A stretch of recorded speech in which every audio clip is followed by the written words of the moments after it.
Hello, hello, hello, and welcome to another edition of the Full Quota podcast. This is your weekly South African cricket podcast that tells you everything that's happening in the South African cricket world. It's kind of like an off-season right now with domestic. There's not a lot of cricket on the go, South African cricket on the go. Our World Cup fixtures have come out, so we'll be talking about that later on. But most importantly, we thought we'd talk a little bit more about domestic because the season's coming through. We've got a really lovely guest, as Tim calls it, a mystery spinner. So we're going to get that going. But let's first get Tim. Tim, how are you doing? All good, thanks. All good. Looking forward to this chat we're going to have. Yes, and then before we do anything else and we move on to anything else, please like and subscribe to the channel. Where's my lovely little button? Please like, subscribe, and also notification bell. I was commentating on the Springboks rugby match on Saturday night against Argentina, and the reverse leg, which will be in Tebeja, will be live here also on One World Sports Radio. So please do watch out for that. That's why the notification bell is very important. But Tim, I'm going to allow you to introduce our mystery spinner. I'm very excited because I think he's one of my favorite spinners in the South Africa who have played for South Africa. So let us know who you have, and then we'll bring him on.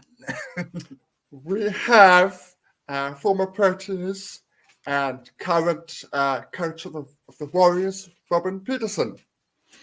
And let's get Robbie on to discuss all things cricket and all things about his cricketing journey. Hi, Robbie. How are you doing? Hi, guys. All good. Just finished the training session, so thanks for inviting me to have a chat. Sure. One of the key things, because I know you tweeted about this yesterday, that England-India test match ending, how was that? I mean, we had two great test matches, not only one. England, India, and then West Indies, Pakistan.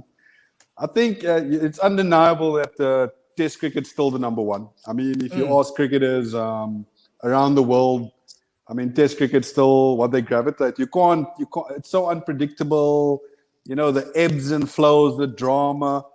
I mean, on day 4, India were losing the game. And to end on the victorious side with a couple of overs to go, I mean, it doesn't get better than that. The suspense, the drama, the villains, the heroes. You don't get it in any other format but test cricket. That's a cool thing about it. Just as you're saying, like, if Virat Kohli at the press conference was like, he needed 60 overs, I was sitting there going, I needed 70. I needed like 75. Because I just like, but I loved Shami and I loved Bumrah, but most importantly, that West Indies, Tim, that West Indies and Pakistan, Jaden Seals finally coming through and setting them up. Yeah, you were talking about him when in the series against us not so long ago, and he really did perform. I would say that test match win was probably better for the game of test cricket because we know the strength of West Indies cricket in the white ball format, but to come through and against the opposition like that, and bowling attack like Pakistan's is a huge thing.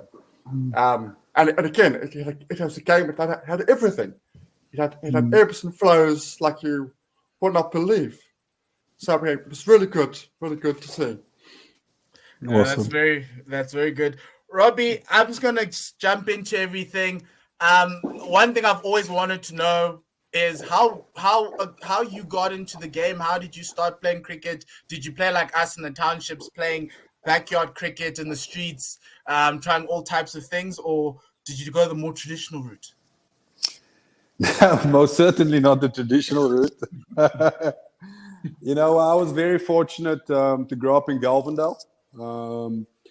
I played for Galvindale Cricket Club, and then our school cricket was quite strong back then. I wouldn't say strong as in well organized as some of the traditional cricketing schools, but we enjoyed it and we had great coaches, and it was fantastic. And street cricket too, it was a massive thing back then for us. I mean, if you think about the neighborhood I grew up in, I mean, often it would be myself, Ashwell Prince, Robin Peterson would also be there, Garnet Kruger. These are all of us going to the nets and playing cricket as young boys within our neighborhood. So there all of them went on to play Test cricket. So, I had a very great upbringing for cricket. Yes, maybe if you had to say the facilities weren't the best, but we made the most of it, and we certainly didn't think we were disadvantaged by it. In fact, we think it was an advantage because it was a great upbringing in sport, not only cricket, man. You did everything. You played football, hockey, athletics. When Wimbledon on, you draw the court in the street, and all of a sudden, you Boris Becker or Stefan Edberg, whoever it is. If people can even remember those names in tennis. So it was great. And then obviously I fell under the banner of, because our sports wasn't integrated then, when I was in primary school. We fell under, where anyone knows SACOS, sport. That was, their motto was, they believed in non-racial sport where anyone could play from any background. So, we learned values like teamwork very early, work for what you want, earn what you want, in sport. There were times where I played hockey, I would be on the bench for literally 80% of the season. And then you get your opportunity, but it teaches you good values in sport. It's not all about the opportunity. Sometimes you have to serve the team to get your opportunity. So from a cricket perspective, it was no different. You learned your trade. You had to play on matting. We didn't play on pitches. So every Saturday morning, we'd have to go down to Galvindale Cricket Club, get the mat on the stumps, roll it out, put the nail it to the clay. And that's how we played. It wasn't about today a lot is made about facilities in South Africa, but those facilities produce Test cricketers for South Africa. You know what I mean? So it was a great upbringing for sport I had in Port Elizabeth. And I don't know if you saw just recently in the cricket that's happening in America at the moment. They don't have the turf wickets predominantly. So they're moving towards that, but they still have a lot of places where it's matting. So you have people like Andries Gous batting on matting wickets. So he's now getting a taste of what you experienced. Welcome. Yeah. Welcome. Talk to us about those challenges that you faced. So, as you said, sport was still segregated growing up. So, what was cricket like? What was you had the two corporations playing against each other. No, not really. Just talk to us about the challenges. No, we were only played school cricket. I mean, when I was at primary school, it was still, whatever you want to call it, white sport and black sport played alongside each other, and never the two will meet. I remember when we started coming through the system, we were actually beating some of the white schools, the traditional cricketing schools. So I think that's when it probably all started, that there was like a scholarship started being handed out, and those teams started to be dismantled a little bit, but it was great, man. I had some of the guys that I played with then, I'm still friends with today. I mean, to be honest, I mentioned a couple of names that played Test cricket, but if Ashel Prince would probably, also testify that there were guys a lot better than us, and we're not talking about just a little bit better. I'm talking about a lot better, It's just different circumstances, socially, socioeconomic issues, family issues, all those things that plagued, during the apartheid era. So, but it was honestly, it was my best times in sport, and then all of a sudden the challenges were probably, once we sort of amalgamated, we found that we kept coming to facilities on this side of the city.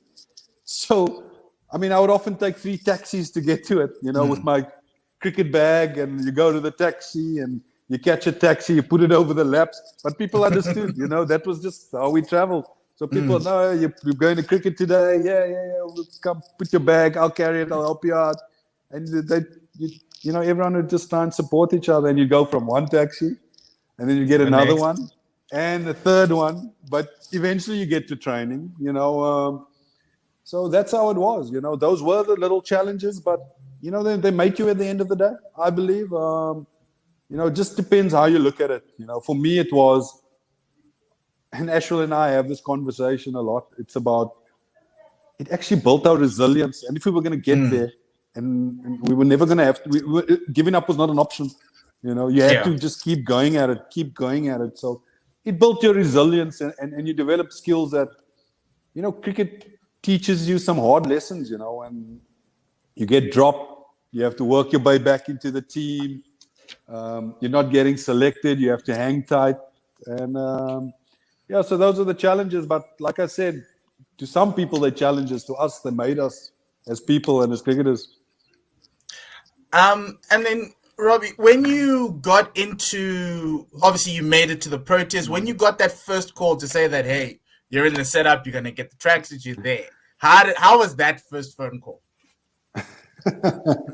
Well, firstly, I'm going to be completely honest and frank. I didn't think I was good enough to get picked. Yes, my numbers were looking great, and they obviously saw this guy had a bit of talent. But for me, I got picked at about 20 to go on a tour. I mean, as a spinner at 20, I mean, what do you know? At the end of the day, you don't even know who you are. So I felt it was way too young, but I'm not going to say no. It's a dream to play for South Africa as a young boy. You get the opportunity, and you go. I always had the goal of, when I get to 27, 28, that's when I want to be ready to play for my country. I thought I had to do a lot more groundwork. But when you get that call, I mean, it's exciting, man. You looked up to all these cricketers that you've seen on TV, and all of a sudden, firstly, you played against them domestically, and you were doing well against them or competing with them. And now, you're sharing a dressing room with them. So it was exciting. Obviously, your family's proud because we don't get anywhere without our families, especially from backgrounds where I'm from. Is you need every support. And a lot of people go on that journey with you, coaches, your school teachers. So it was a proud moment for everybody, probably in my community, my school, everyone that played their role, in my journey to get to that point. So, yeah, I think they were more excited. For me, I was more confused as like, oh, why am I getting picked? I don't think I'm ready yet. But excited nevertheless. What would you say is your proudest moment as a Proteas player? Is there a particular moment going to the World Cup, perhaps, or what? Yeah, I am proud. I'm proud I'm proud that I've never let myself down, and I was always a good teammate. I think for me, that was always, and that comes back to my grounding on playing sport in where I grew up. We were always taught to serve the team and wait your opportunity. Maybe I could have been more forceful because I was doing well at the time, and I thought maybe I could have, but that was just what we were taught and how we dealt with things where I grew up. So you talk about my proudest moment. I'm proud that I could fight for everything I wanted, in that dressing room. I was part of 2 series wins in England and Australia when our previous generations were never able to do. So, we ticked those boxes that South African cricket needed to do. They were considered a very good cricket team. So, and just the friendships I made along the way. I know a lot of people think that, statistics and all this, but I never viewed it like that because I was never raised like that. I always felt that you needed to serve the team. And I never forget, Jacques Callis gave me a beer in the last fines meeting that he had in his last test match. And he gave it because he probably thought that this guy never went away. He was always a good teammate. He was always kept coming. He could have given up at any time. I can't believe he's still here. You have a beer, mate. At the end of the day. So these are things I'm proud of. I never let myself down or my community. And when I put on the shirt, I always wore it with pride, and I knew who I was representing at the end of the day. That's what things that drove me. I knew when I put on that shirt, I'm representing a lot of people of this country that never got the opportunity before me. So it's a big thing. It was a big thing for me, later down the track when you got more mature and you started understanding the significance of the moment. Yeah, I was told once by a good friend of mine that you may be the first in your family to go to university, but you mustn't forget those behind you who could have been there even further had the situation have changed. And so that's a very good thing. And I can see where, because Robbie, what I loved about watching you was that you had that fight. You were, as you say, a team man, never say die. When the Proteas were in trouble and you came in to bat, you literally gave us that passion and that fire, even with your bowling. How did you get into spin bowling? To be honest with you, but like kids, you do everything. I mean, I went to high school, I was bowling seam. I was bowling left-arm seamers and a top-order batter. And then I went to wicket-keeping a little bit. And I did everything, all the skills. And someone obviously decided that, okay, we need a left-arm spinner. In fact, I was a Chinaman bowler. Or was it left? I did what Shamsi did. So I did both. I used to bowl this and I used to bowl that. And then when I got to about under 15, I decided that this was more fun for me. So I decided to keep. And then it's funny, Adrian Burrell and I joke about it because he's the coach that told me, no, turn the ball away from the bat. And I was like, but I can doing this. I can bowl the googly. And it just shows you, like, even I was always like, 80. You cost me so many contracts at the IPL now. We're changing the T20 cricket.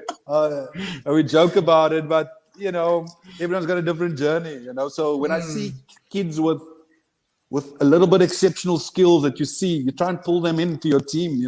Guys like Tristan Stubbs, guys like Lizo Makosi. We pull them in because we don't want those skills to leave our game and our cricket.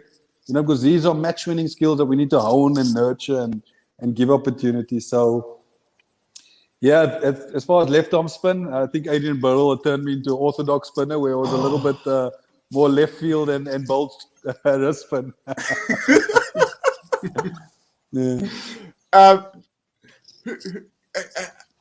As you mentioned, Adrian Burrell there, who's the coaches that had the biggest influence on your career? Would you say it's Adrian Burrell or somebody else? I think there's been a lot of coaches. When you look at influence, it might be small things. I think Russell Domingo, I enjoyed the way he could build a team. Adrian Burrell, the way he had a passion for young people and giving young people an opportunity and just freeing them up to just be who they are. Gary Kirsten, I found when you're a mature player, he was a great coach to have because you could have mature cricketing conversations with him and even just life stuff. So you migrate a little bit as your journey develops as a cricketer. So there's always been coaches along the journey that have helped me. I'd probably say I'll go far as my high school coach, my primary school coach. I mean, that you go back when you just feel you're losing your way a little bit. You go back to base camp, and then you go back up again. You got these people. So every coach has played their role. I mean, I've worked with Robin Singh also. He taught me a lot on the tactical side of the game and how it's thought out from a different perspective, not a South African perspective. So, yeah, it's there've been a lot of coaches, man. I can't give one guy like all the kudos. I learned something from everybody, and also how not to do it. There's nothing that's all. You learn everything that's good. Everyone that crosses your paths as a coach. Sometimes you learn that some things you'd never do as a coach. So, but moving on to your coaching career, what necessitated the transition into coaching? We obviously, with former cricketers, it's either you go into like broadcasting or into the back room. What helped that decision for you? I kind of did both, so I was getting a little bit of taste of both sides of it. I think when you just sit high, you sort of still have that competitive juices going. I mean, sitting in a comm box commentating about a game, as much as I love it, I probably love being out on the field and in competition and helping players get themselves ready for that a little bit more. So, yeah, when I got into coaching, well, Lawrence Matlana gave me a call and said, would you like to come with the under-19s as a consultant? And I thought a great opportunity to just get into the South African system. Worked with him, had a nice bunch of young players that were talented, and thought that, maybe it's something I want to do one day and pursue. And then it sort of snowballed from there because Robin Singh, who I played under at Mumbai Indians and Barbados Tridents, he was coaching there. And just by coincidence, he just called me about something unrelated. And then he asked me, what am I doing? And I was like, I'm actually in New Zealand now with the SN19 team. He's like, oh, would you like to come to the CPL and be my assistant? I was like, okay, cool. And it just sort of snowballed from there. Went back to St. Kitts, coached in the CPL, coached in the T10, which actually we managed to win, which was great. So you got to experience a little bit of success in a global tournament. But ultimately, you always wanted to come back home and coach a team and manage a team and sort of usher in the next generation, which I think we have now at the Warriors. Is we've got some really good young players. And if I can play a small role in helping them in their development, ultimately they've got to do it. If I can just change their thinking on how to be a professional and what it takes to sustain a cricket career for 20 years, that'll be really great if I can impart that type of knowledge. Yeah, talking about that, so obviously you've had experience in different competitions. You've had experience right through with the SN19s as you just mentioned. What would you say is your coaching philosophy as a whole? What, as you've gone through your career and tasted all these different formats? I think for me, when there's a philosophy, I think there's a couple of things that it's the values of the team. What are your philosophy and the values of the team, and how you play? I think from a values perspective, my philosophy would be respect for each other, play for the team. Are you prepared to sacrifice your own interests for the team? I think these are things I grew up with and I believe are important in teams. So I try and always drive that narrative. That's my philosophy. Not everyone sees it the same because you've got to get players buying into that. Mm-hmm. But if you can get most of them buying into that principle, then, you're going. And then from a playing perspective, I believe the game must be played aggressively. I believe that you must always play to win. If that means losing a game to win a game, I think you have to take those risks. I mean, we're so risk averse in South Africa. I've always found that we need to be able to be a little bit to take calculated chances, and that's probably my philosophy. Players that want to play the game on the front foot and looking for opportunities to win games rather than let's sit, let's wait, see where the game goes, and then decide. Let us make the play. Let us be the guys making the play and taking charge. So from a philosophy, I just say it's always evolving. But generally, if you had to put a blueprint to where my head is at around the game, is that. And I love young people too. I love giving young people opportunity and saying, go out and express yourself, because they come with no baggage. So I love that. Yeah, that is very true. Young people come with no baggage. And you certainly did that with Tristan Stubbs last season. Yeah, it's an interesting story, Stubbo. I came here, no one really spoke to him. Bakir Abrams, my assistant, actually mentioned him, and I said, listen, I haven't seen the kid play, never seen him play. In fact, Lizo Makosi as well, never seen them play a game. Just like what I saw in the nets, and we basically picked them from the nets, literally. Wow. We didn't see Tristan play. I never saw Tristan play a game of cricket until he walked out for us in the T20. But these are the chances. These are the chances you must take. As a coach, if you see something, why wait for it to expose it quickly if it's good enough, and see what it's about. So I'm all about taking risks too as a coach. Two guys, pick them from the nets, and hopefully they can grow and develop from that experience. Yes, and we're looking to see a lot more of them this coming season. You're speaking about, obviously, you're a little bit more taking more of a calculated risk. Did you think that from a South African perspective throughout the years, the way in which we saw spinners has evolved, or is it still the same way? Because back in the day, I think spinners were used to hold up an end, negate the run rate, bring it down somehow. But the world kept on looking for wicket-taking spinners. And has that adjustment happened? Do you see that in the game that we have right now? I think we had it. I think we go through ebbs and flows of it. I think initially when I started, conditions in South Africa did favor the seamers a lot more.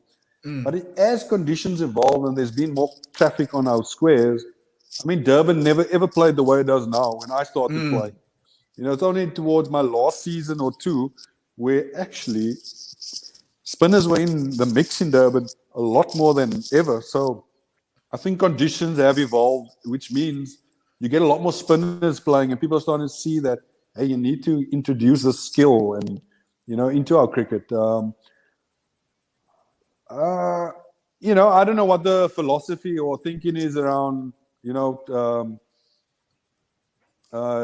but definitely in T20 cricket, I think if you had to look, my personal opinion, if you had to look at our strength in T20 cricket, it's probably our spinners in the country, not our fast bowlers. You know, yes, we have the likes of Rabada and Nokia and Ngidi, but for me, if you look who actually pulls games back or wins them for us more consistently than not, it's probably our spinners. So guys like Keshav, you know, Imran Tahir, who's still bowling like a magician in the PSL, and the 100 now, one of probably the legends of T20 cricket globally. You know, you could state the case that why are these guys not in our T20 team? So I'm not, I mean, there's no communication with the coach in terms of what he's trying to do. So I'm not too sure where his head's at. Maybe he's a coach that believes in fast bowling, and that's fine. You know, I'm probably be a coach that I believe that this is the trends in the game, and I'm going to go this route, which just happens to be the skill that I know best. You know, and it worked out for you in the T20 challenge. You got to that semi-final, and when many weren't thinking that you would. That Ayaka Mane pick at number 6 was just amazing. By the way, it was unbelievable. Yeah, Aya's a great guy, man. He deserves all the blessings he gets. He works hard. Great team guy. So we put him in the window, and that's what we want. That's what these tournaments are for, to put players in the shop window, give everyone an opportunity, and that's what we love.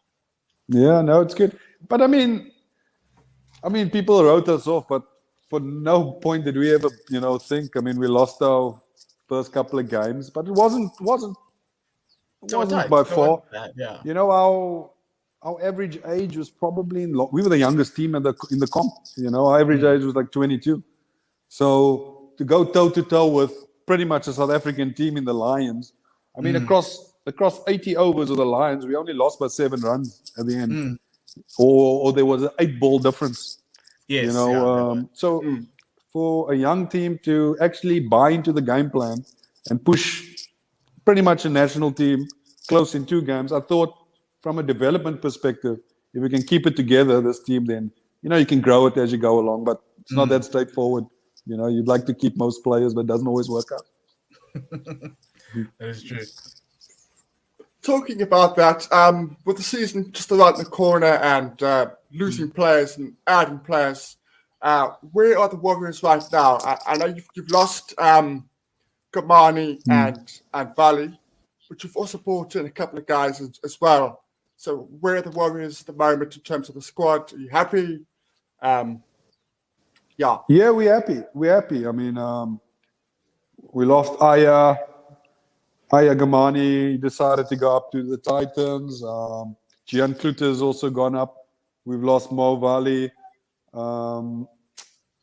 Bashir Walter. So there's been a couple of older guys that, for teams to evolve, we can't get too emotional. You know, you have to progress. And the guys we brought in, we feel, yes, they may be young, but we feel they're good enough, you know, to sort of buy into what we're trying to do here. So we brought in Kabelo Sekakune. We've brought him down. He's a good player. You know, he's organized. So, you know, to give him a little bit of confidence so, you know, his game can progress. Diego Rosier, we feel he's been around the system, you know, experienced enough. Now bowls great leg spin as well. So there's another, you know, string to his bow. And it's probably at the right age now where he can kick on. So we tend to go a little bit for the... we joke around back the misfits that we believe that people have missed, you know, that talent a little bit. So, and we're going to back ourselves to give them a platform to perform. And then, you know, Jansen is here. He's now got IPL experience. Another kid we've given experience, you know, didn't really get his opportunity up in Bloemfontein. Brought him down here, played. All of a sudden, he's in the test squad. So there are players around, you know, young players. So And that's like I said, like, young players always give me a little bit of energy to give them the opportunity. So we've got good players, yeah. It's just about AK, Kona Manyaka. We've got the left-arm spinner, Tsepo and Dwando has also quality. So, Yes. Matthew Breedska's here, Eddie Moore's here. So a lot of our players migrate, in and out of SAA teams and representative teams. So, which always suggests the potential is here. It's just trying to get them aligned into how we're going to play and be successful as a group now. Not only individually, as a group, more importantly. And obviously, we've seen the move from franchise cricket to provincial cricket. Has that changed the thinking around the way you set up your team? Do you think the competition will be a little bit stronger with a lot more of the guys coming back from the UK? Yeah, it's we'll have to wait and see. At the end of the day, yes, it has provided a lot more opportunity, I think, for players. I'm interested to see. Actually, it's new for everybody. But the great thing is the positives are a lot more opportunity for players. Whether that's going to produce a better quality of cricketer that walks onto the park for South Africa, only time will tell. At the end of the day, so that little element we're probably going to have to just pay attention to. And but as far as access to opportunity, I think if that's what they want, then definitely that's what it's going to provide. So it's exciting for everybody, That's true. Indeed. Do you think that the structure as well, potentially at least, could be a better pipeline? Because we saw previously quite a lot of guys that were sort of stuck at the semi-professionals and they were finding it quite difficult to get through to the franchises. Do you think that now there's a better chance of a better pipeline coming through? Well, there's definitely, but I mean, as a pipeline, it's a lot more. It's not a case of, let's just throw all the teams together and all of a sudden we're going to produce better cricketers. At the end of the day, you still need a lot of other systems in place. What is the scouting system like, recruitment? What is our philosophy from the top? What does the director of cricket want? These are questions that we don't really have the answers to. If we want to have if we want to be the world's best, these are things that we have to do. What is the coaching philosophy from up top? Does that filter down right to the bottom? Because ultimately, the philosophy at the top will determine how you select players at the bottom to come through, for generations to come. So a lot in the air still, in terms of, from my perspective, that I'm looking at, being in the system for over 20 years. But opportunity, great. Maybe we can be a little bit more aligned, is where my head's at around the system in terms of what we're looking for. Where's the game going to be in 5 years' time? What is the type of player we're looking at?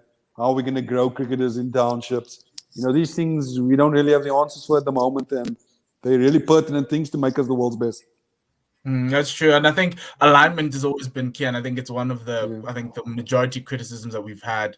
I think over the past 4 or 5 years is there's no one. It's different. It's like the national team is a separate entity, and they forget that the players come out of the provinces as what we're going to call them now. Well, previously was the franchise. So that's something that I think will get better in time, hopefully, because that's the strategy. You need to know if we want to go spinner route, we need more Makosis. If we want to go fast bowlers, we need more Marco Janssens. And that's the discussion that needs to happen. But obviously, you as a coach need to win games too. So that's also a little bit of a they have to accommodate for that. For me, I've got one of my last few questions. We've been talking over the past month. We've been seeing a lot of the SJN hearings happening. I think it's really important for South African cricket. I think it's a couple of years too late, but I'm happy that the discussion is happening. What are your thoughts around it? And also, because the biggest question Tim and I have had is what outcomes could possibly come out? Because as you say, you grew up in Galvindale. Yes, the facilities weren't great, but they were still good enough to produce 3 Proteas. So just around what your general thoughts around it, and what is there an outcome that you're hoping to see? Listen, I've listened to the stories on it, and there was some stuff that you've seen with your eyes, when you've been there. I'm not going to get too in depth about it, but it's important. When we talk about trauma, and I hear a lot of people saying, "Oh, why now? Why don't you deal with it then?" Who knows when someone's dealt with trauma when it comes out? Is there a perfect time? I mean, we're seeing allegations of, how often have we seen 10 years later someone accuses someone of something, because of they've had to deal with it on their own until it gets to a point where they can't anymore, So I'm very sympathetic and empathetic to the players that have been on there. They are extremely brave, and I've got utmost respect for them.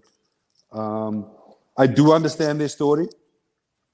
I've been part of their journey, similar, not too dissimilar. I, for different reasons, decided that I'm going to change things where I have a little bit of control, and that's within my team, to let them understand that it doesn't matter who you are. A cricketer is a cricketer when he walks onto that cricket field and he wants to compete at the end of the day. So if you think you're black and you're underprivileged, no, that is your strength. It is not your weakness, my son. If you are a white cricketer and think you went to a cricketing school and think that you are better than the guy from the township, it doesn't matter what car you got driven to here. I took 3 taxis to get to my practice, and I know plenty of cricketers that have gone the journey, the hard route, including white cricketers. So for me, I felt that I can make a difference where I am. I'm not sure what the outcome is. I think it's very up in the air. I mean, a lot of people have been accused of some things. Do they come and sort of say their side of the story? That, I'm not hearing anything about that at the moment. That sort of died down a little bit. So, I mean, do people defend themselves? What's the outcome? Is it get everybody in a room to chat and sit around a fire, or what's the solution? Because ultimately you have to have an end goal in mind when you have this process, not just point fingers, and that's the end of it. But what we can agree is that our game can be more inclusive. We can have more cricket being played in the townships. We can have more cricket played in areas where I'm from, and maybe we as a cricket organization have to look at ourselves. I've got back to Port Elizabeth and all this SJN's going on, and I went back there. The schools hardly play cricket anymore. Yet it's a passionate sporting community. So what's happened? Clearly, kids from those areas don't believe they can walk onto St. George's Park anymore, like we did when I was growing up there.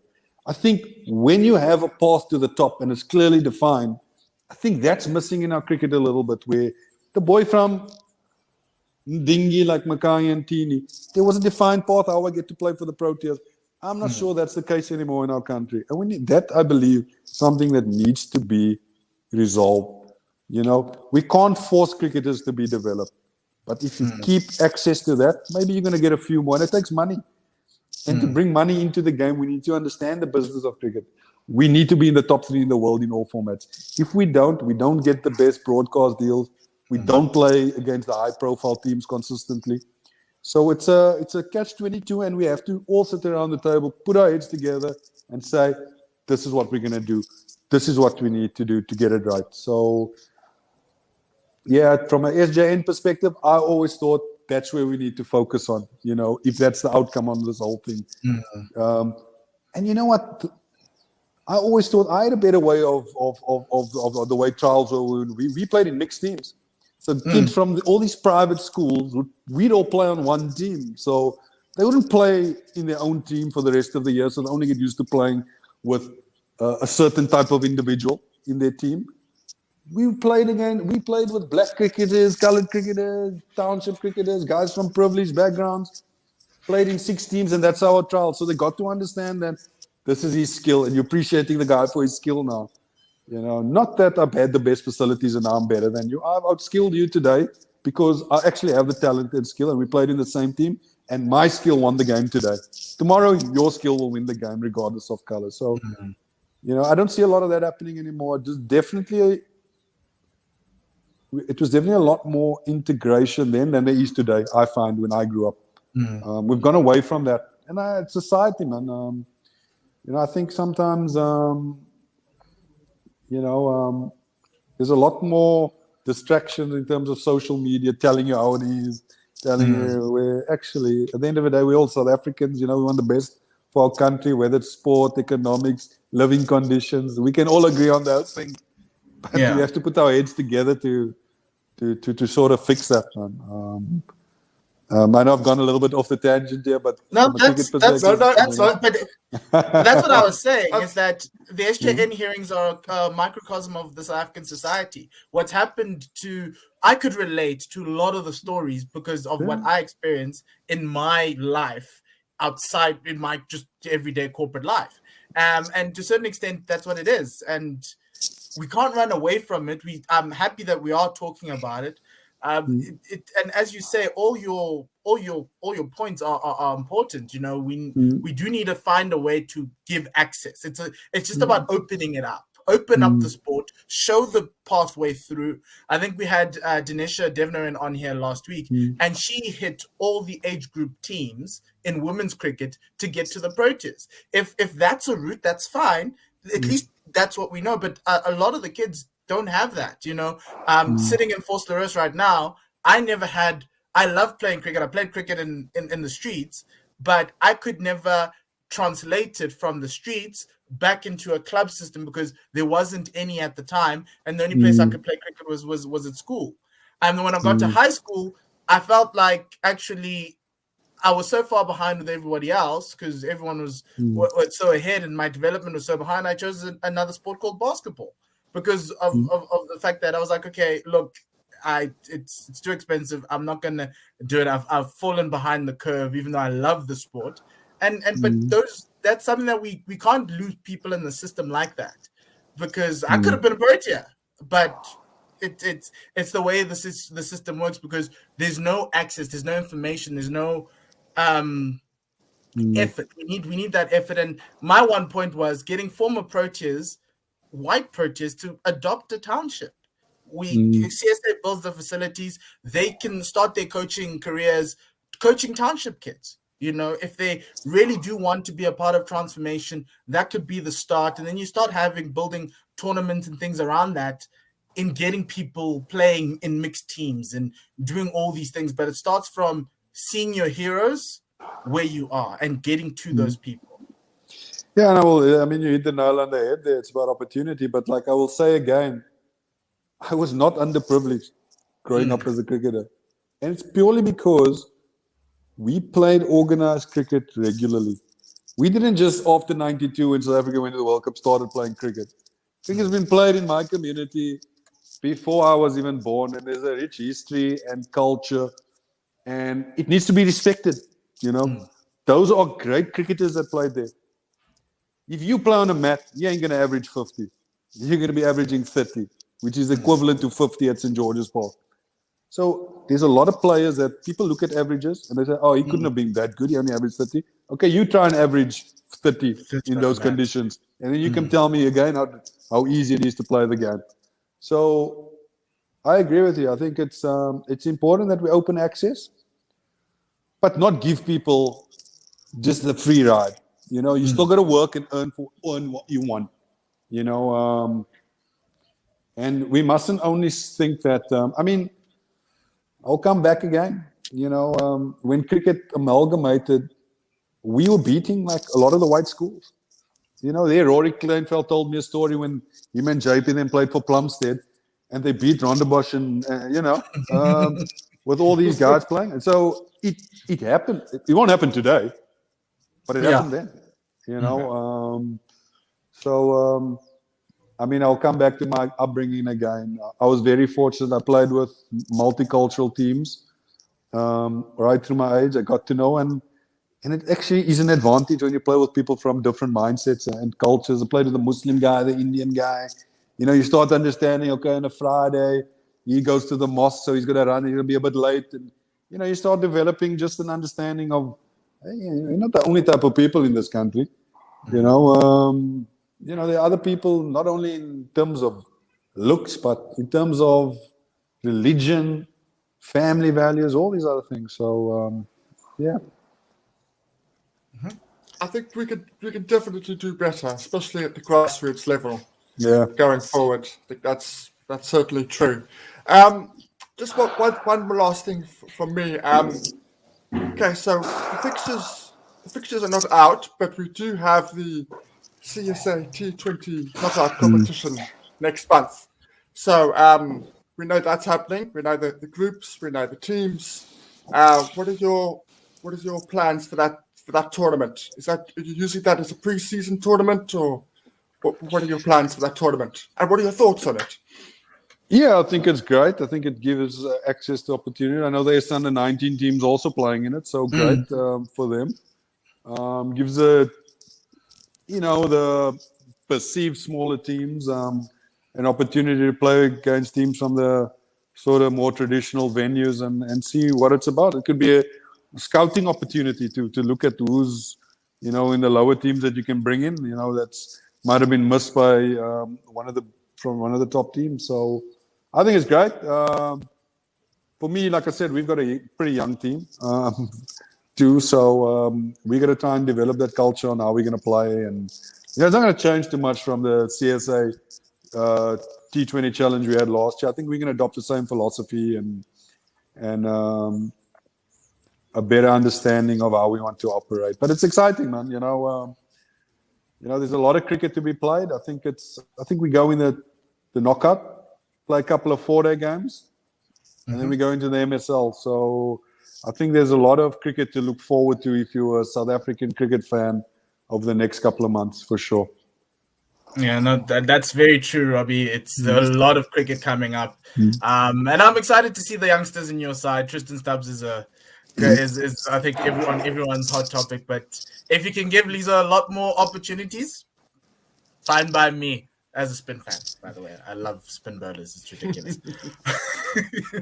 I always have this conversation. He knows. I always tell him, I can provide you the platform, but you've got to take it. He has to take it with both hands. Yeah. It's one of those moments where did he come from? Who is he? And then he just goes and he shows out, and you're like, yes, this is what we want to see. But really excited to see the Warriors in action. Your team's always been very strong, always been very competitive, and the team takes the character of its coach. And over the past couple of seasons, they've taken your character, which is great to see because that's what you want. You want hard cricketers. You don't want guys who just give it up a little bit easily. But yeah, just want to say thank you very much for joining us, Robin. All the best with your preparations for the season. And yeah, thank you just for your insights. I love listening to you, chatting to you, and yeah, so thank you very much. No, thanks for inviting me. It's a pleasure to be on here, and hope you guys go from strength to strength and stay blessed. Thank you very much. God bless you too. Cheers, thank you very much. Okay, bye. Tim, how was that? That was just amazing. That was good. That was really good. It was really good to get his input on a range of topics there. We really touched on some things I didn't expect us to touch on, which is important. We let him do the talking rather than us, which made for a good conversation. Yes, a very good conversation. But as we close out the show, we'll be back on Thursday with another mystery guest. He's also another spinner, so you can go and guess who it might be. But as we prepare for the domestic season, we'll be highlighting a lot more of these guys, having a lot more of these interviews. Tim's got them all lined up. We're ready to go. But most importantly, remember, if you enjoyed this interview, please go like, subscribe, and hit that notification bell for when this goes live, so that when you get more content from us at One World Sports Radio, you'll be we'll be ready to see it and consume it as much as you want. Remember, one last thing, rugby on Saturday, the 7th of August, or not the 7th of August, it's the 21st of August, 4 days away. That's Argentina versus South Africa in the Rugby Championship at 5 p.m. on Saturday. So thank you very much, Tim. Thank you to Robin Peterson once more. And yeah, that's the end of the Full Quota podcast. Remember, you can interact with us on these various platforms. Thank you. Goodbye. Good night. Or good afternoon. Goodbye. Good night, wherever you are. And lesale kakagiso.